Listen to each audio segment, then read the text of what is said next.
You'll see something as close to even minimum speed, for example. So to your point, Rose, like Urshifu, normally a pretty fast Pokemon, could be slower in this matchup. But I think, yeah, Fire Ogre Palm probably going to be a necessary piece of the equation for Alex to deal with Amoonguss, but no Amoonguss to hit the field to start.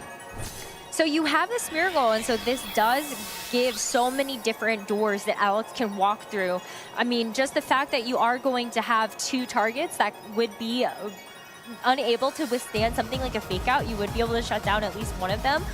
Or, yeah, go for the Decorate. Just go for the offense here. So many different options. And if you're Alex, you might be thinking, well, there's no Amoonguss out on the field, right? So maybe this is the time to set up Trick Room.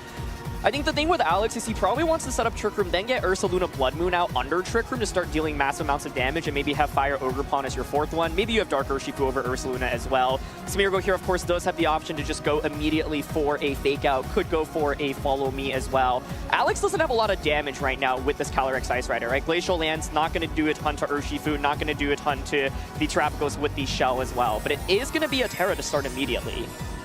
Ooh, okay. So it's going to be the Smeargle that actually just goes for the Terra Grass. And something that I thought was really interesting about this matchup as well was Terra timing.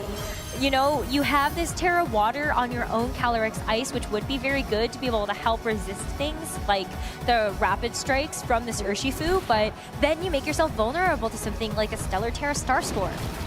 This is a really nice Terra because it allows you to survive the Surging Strikes. The Fake Out into Terrapagos just means it can't do anything. So you know your Smeargle will always survive this turn by going for this Terra.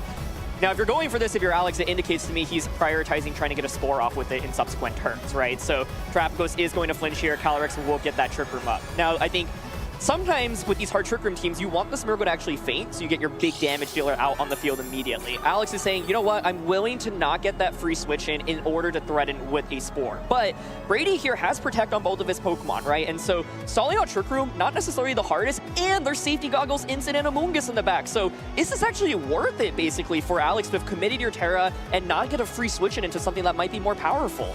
I wonder if you just see this Urshifu and go ahead and make that the target anyways. Like, Urshifu is going to be one of the main damage dealers on the team, and especially seeing what we have been revealed in our own eyes for what Brady has in the back. I feel like Urshifu seems like a pretty reasonable target to actually focus down with something like a Spore, but maybe there's an entirely different approach here, and it's just, well, I don't think you're going to switch anything out, so that Terrapagos goes right to sleep. The other thing I was curious about, by the way, was how fast that Smeargle was in the grand scheme of things, because sometimes people actually will run like max speed on it to outspeed things under or outside of Trick Room, but not going to be the case here. Moves first, does put that Terrapagos to sleep, and so Glacial Land's now doing just a little bit of damage, but yeah, I mean, it advanced the board state a little bit. I think Brady actually smartly going for the Surging onto Calyrex rather than Smeargle because he does not want Alex to get a free switch in into that Urshifu or into that Ursaluna Blood Moon. Yeah, and you're still going to be able to whittle away quite heftily with these Rapid Strikes. Look at how much damage this Calyrex Ice has already taken, and the more turns you're able to buy with just being able to get these positive damage trades also allows for your Terrapagos to wake up. What other threat is it actually under to get knocked out either? Totally. I think one of the things now I'm curious about is, you know, Brady's been playing really offensively, not going for these protects. Part of the reason for that is because you have to respect the option of Decorate, right? But we know now that Smeargle's moving first before Calyrex Ice Rider, so Smeargle could go for a Decorate right now. Of course, it could pressure Spore onto the Urshifu slot as well. Could go for Follow Me as well. That's part of what makes Smeargle so hard to fight against. It has so many different options that you have to cover for at any given point. But it's going to be the Terra here, despite only taking one turn of sleep. Either Brady is hoping that this Terrapagos is just going to wake up, or you're at least giving a little bit of a boost to it as the Decorate goes towards that Calyrex Ice, and now it's going to be able to get this giant Glacial Lance off. Wasn't doing a whole lot of damage before, and it's unfortunately not going to get the Urshifu knockout, but the Terrapagos actually does wake up for this Terra Starstorm. Oh, and this is going to just be a double knockout here. So going for the Terra, saying, look, I've only taken one turn of sleep, but if I wake up, now I get this spread move instead of a single target move, and I get a double knockout.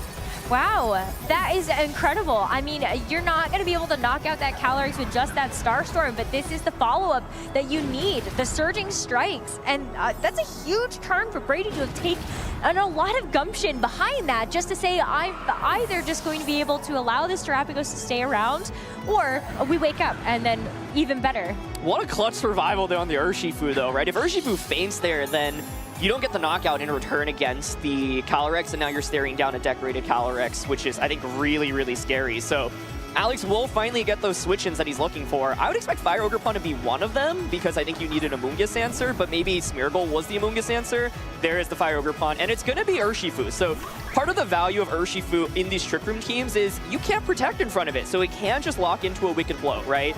We're actually still seeing Brady consider the Protect here, and this is saying, look, I'm going for this Protect to cover for an attack from the Ogre Pawn slot. If you knock me out with Urshifu, so be it. Incineroar here, though, such a fantastic Pokemon, of course, to be able to pressure with that Intimidate and Fake Out. The Intimidate is really good here, too, because when you take a look at the Urshifu matchup for Alex versus everything else, you're probably going to want to go for close combat. So at least the Intimidate drops are going to matter in that sense. Otherwise, like, yes, you can lock into Wicked Blow, but I think you end up struggling. You struggle versus the Incineroar, and then you certainly struggle versus the Amoonguss sits in the back as well, just having to take chip damage, I think, every turn against that Rocky Helmet.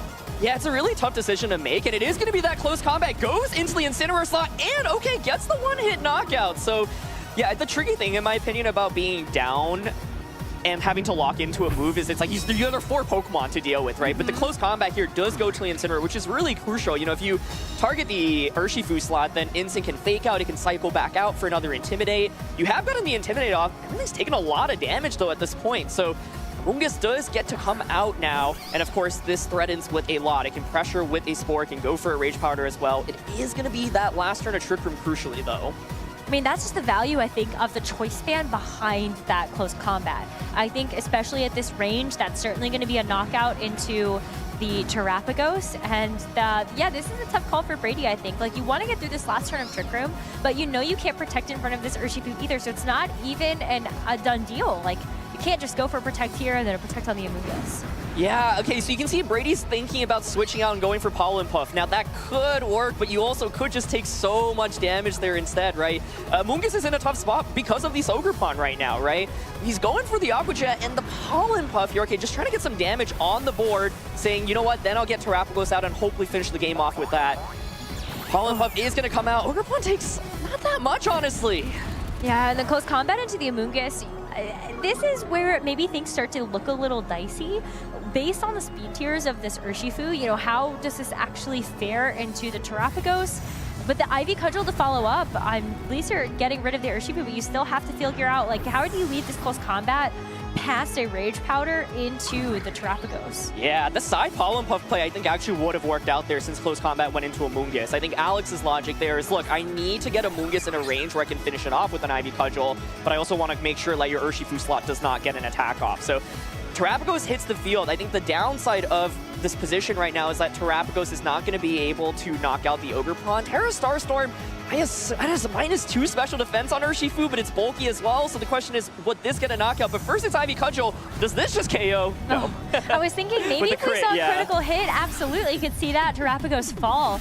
But it is going to be able to fire off another Terra Starstorm. And at that -2 special defense, well, I guess we don't find out because it was a critical hit and onto the Urshifu instead. Yeah, my guess was that it KOs with the -2 special defense, but these Urshifus are normally going to be max HP, and then these Terapagoses are normally going to run like very little special attack investment. So I wish we could have seen like confirmed for sure, you know, without that critical hit. But Brady here ends up, getting that Pollen Puff off, heals off, doesn't get crit by the Ivy Cudgel, which is crucial. But it's just so scary every time you see Ivy Cudgel come out because you're like, oh, I know that you have a higher crit chance than normal. But I think, Brady just had a really, really strong start to this game where he was able to pressure, force out a Terra immediately, and Alex didn't really get like the damage dealers out in Trick Room quickly enough, and the key one-turn wake-up, of course, on Terapagos, allowing for a double knockout immediately.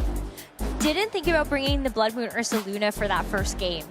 So I wonder then, does Alex consider it after the second? I think it is definitely valuable. The scary thing about Blood Moon, in my opinion, is you need to get it out on the field as soon as possible, right? And I think what's also scary is that Brady's team does have a lot of ability to protect, right? We saw the protect from the leads immediately with the Urshifu, as well as the Terapagos. And so, like, I think Urshifu from Alex's end makes a lot of sense because you obviously can just attack through these protects. But yeah, I think the main interesting thing that I took away from that first game is Smeargle speeds that. This is actually the really, really slow Smeargle that can decorate Calyrex once Trick Room is up. It also means you do outspeed the Urshifu and the Terapagos once Trick Room is up. So I can see why Alex played game one the way he did. Alex might be like, look, you had that lucky one turn wake up. If you stay asleep for another turn, maybe things are a little bit better. But yeah, I think like going down in Pokemon and then having to bring out Urshifu is scary because you have to commit to one of Wicked Blow or Close Combat. And it's just scary when like an Amoonguss can switch into a Close Combat and an Incineroar can switch into the Wicked Blow. But if Brady is expecting maybe Alex tries to run it back, I think that's where Brady can actually start to think about some adjustments. I don't know why my mind immediately goes to Flutter Mane. Like, it still has some possibility there, but I just don't know if it's worthwhile in this match because you just have paper-thin defenses. Exactly. Versus so many physical threats, but I couldn't help but think, well, you know, you just taunt the Smeargle, taunt the Calyrex, and then what do you do? I think it's... If I'm bringing Flutter Mane to this matchup, it's exactly for that point, Rose. It's just to get Taunt off on turn 1, but I think Brady's other tools are so good that it's like you really need to feel confident and have like a long-term game plan with that Taunt. So for me, it's like, I think the Pokemon that Brady brought just feel really consistent. From Alex's end, it's like, do you want to commit to that Grass Terra immediately on Smeargle once again? Can you get Urshifu out sooner out on the field? But it's going to be a run back. And I do think with these Smeargle Ice Rider teams, like Smeargle Ice Rider is just such a good lead, but it is going to be a slight mix-up here with the Incineroar now being led instead of Terapagos. Well, at least Incineroar is going to be pressuring with a fake out as well, knowing that the Smeargle is slower. Is this Incineroar actually going to be able to get the fake out first? Exactly, yeah. I think Brady maybe didn't want to lead Incineroar in the first game because normally you expect the Smeargle to be like max speed, for example, to outspeed the Incineroar. But now Brady's like, I know I have a guaranteed fake out into the slot. That's great, right? And once again, the beauty of this combo is that you're not taking very much damage from Glacial Lance, which is normally the move like Calyrex wants to spam, right? Calyrex also crucially just has the standard high horsepower rather than close combat, which is sometimes something you see on it. So it definitely won't be able to get a one-hit knockout onto Incineroar either, right? So with this fake out plus surging combination, you'll get the knockout onto Smeargle unless it terras, and of course it doesn't terra here. Yeah. This fake out is going to break that focus sash as well, so the close combat is plenty to be able to actually get the knockout onto Smeargle. But this opens up for something that we were a little bit worried about for game number 1, which is that Alex now has the room to just go for Trick Room and get a Trick Room threat on the field next to Calyrex right away. So yeah, I think this is often what the Calyrex Ice Rider teams like to see, right? You're happy to lose Smeargle in order to get your full attackers out. It's going to be the Ogerpon actually rather than an Urshifu or an Ursaluna, which I think is really interesting. I think the main idea here is now you can go for a follow me with the Ogerpon. You're not threatening with like a big one-hit knockout here though, so yeah, I think I was actually kind of surprised to not see Dark Urshifu or Ursaluna come out here, both which would obviously pressure with a lot of damage. The upside of positioning Ogerpon like this is you know Amoonguss is going to be in the back from Brady's end, so you can potentially try to catch that off guard if it were to switch in and get an Ivy Cudgel off into it, for example. Brady probably knows this though, and it's like, okay, well, clearly you're revealing that you're bringing Fire Ogerpon out early. If I knock out this Ogerpon, then Amoonguss should have a field day. So it is going to be the Amoonguss staying in the back for just a little bit longer, but that means that Terapagos can come out in that place. And so now this is kind of interesting because we have the Will-O-Wisp potential here. The high horsepower into the Incineroar, it's just not going to be able to deal enough. But with the parting shot into the Ogerpon, this is a pretty big mix-up here for Brady on this one turn. I like the play from both ends. Like you called out, Rose, there's that Will-O-Wisp pressure, but Alex, of course, has that follow me pressure as well. So Brady's like, well, if you click follow me, I just get nothing off this turn. I eat up a high horsepower, I faint the next turn, you get a free attack boost. So opts for the parting shot instead. Urshifu now gets to come out. It's going to be a Horn Leech here, and it actually does pretty good damage there to the Terapagos. Of course, you've got the Mold Breaker here on Ogerpon, so ignoring the shell from Terapagos, which is quite nice. And yeah, it's honestly solid damage. The question is, where do you go from here? How nice would it have been, though, if it had been to the Urshifu? Well, yeah. Yeah, it would be even better. But I think that's something that now Brady does have to play around, is if the Horn Leech did that much to my Terapagos, that's certainly going to do a lot to my Urshifu.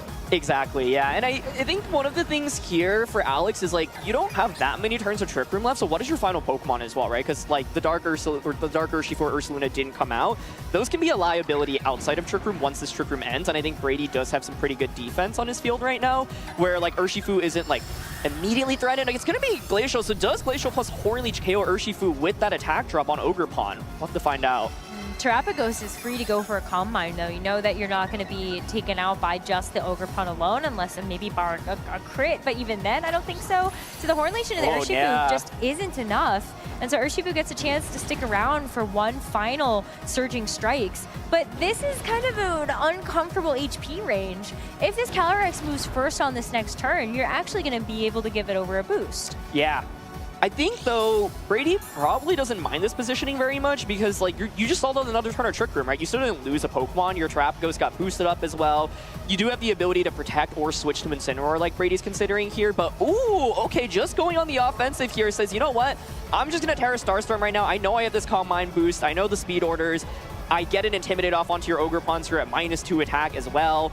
And so, yeah, Terra Starstorm here after that boost can do a lot. And then you can, like, fake out and, you know, stall out the last turn of Trick Room as well. So Urshifu pivoting out here, I mean, this is such a powerful Pokemon post-Trick Room as well, especially into Ursaluna or Dark Urshifu. So I think this makes a lot of sense. Yeah, and just knowing your speed tiers, you're going to be one of the fastest Pokemon on the field. So it really feels nice outside of Trick Room to be able to move first. And of course, we see the Clear Amulet activate again on that Calyrex. It's why it hasn't taken any of those Intimidate attack drops. It's still going to be able to do what it has intended to do in this game, but now a lot of those knockouts are going to be denied from this Calyrex as we see the Terrapagos commit to the Stellar Terrestrialization. I feel like in a lot of these Terrapagos teams, we aren't seeing too many other targets of that Terra just because of how powerful the Stellar Terra can be. But with the high horsepower call into the Incineroar, never mind, you are going to be able to get that knockout. Nice play here by Alex. Yep, does get that knockout. Of course, would have knocked out Urshifu as well. It had stayed in, but that covers for the Incineroar switch, and by going for that Spiky Shield means Ogerpon actually hangs around as well. So I think this was a really, really great play by both ends, and Alex is probably pretty happy seeing that Incineroar switch in. It's still going to take a decent amount of damage from that Terra Starstorm, but even with that Calm Mind boost, not a 2-hit knockout. No, I mean, it could even be 3, depending on the damage rolls here. So I think, or 4, I guess is what I meant to say. It's definitely 3 hits, but maybe it's 4. I don't know. Who knows? But the Urshifu comes back out now, and with this Trick Room still active, you have one more turn to have to get through. At least you're able to actually go for a Protect here if you are Brady, just to be able to stall it out. But I also love that Brady's kind of splitting the difference, making sure that that Urshifu is a bit more protected, and then the Terrapagos still has his Calm Mind boost to play with. Yeah, Protect Terra Starstorm here is just really safe, honestly. And so we're finally going to get to see what Alex's final Pokemon is. I'm really, really curious. It is going to be that Urshifu, but yeah, I'm just kind of surprised that this didn't hit the field earlier over that Fire Ogerpon, because now you just eat up so much damage. So I'm curious, like, is Urshifu actually going to be a faster variant? Because if not, I'm not really sure where the game goes from here, basically, right? Like, Glacial's going to do an okay amount of damage. It is in range for another one, and you do have Sucker Punch pressure next turn, but this is going to be a pretty powerful Terra Starstorm as well. Let's see how much it does to both. Yeah, at this point into the Calyrex, it does look like another one is going to be able to take it out. Same thing with the Urshifu here for sure, but the speed interactions, I'm kind of wondering as well, are you actually in a position where the Urshifu on Alex's end could actually just go for a Choice Band Sucker Punch and that would knock out the Urshifu? Yeah, you could. I think the problem here is what happens to the Calyrex slot, right? Because you can see Brady's like, look, I think I'm just going to outspeed you with both of my Pokemon, so you can Sucker Punch one slot, sure, but then I'll just knock out your Calyrex with the other Pokemon, right?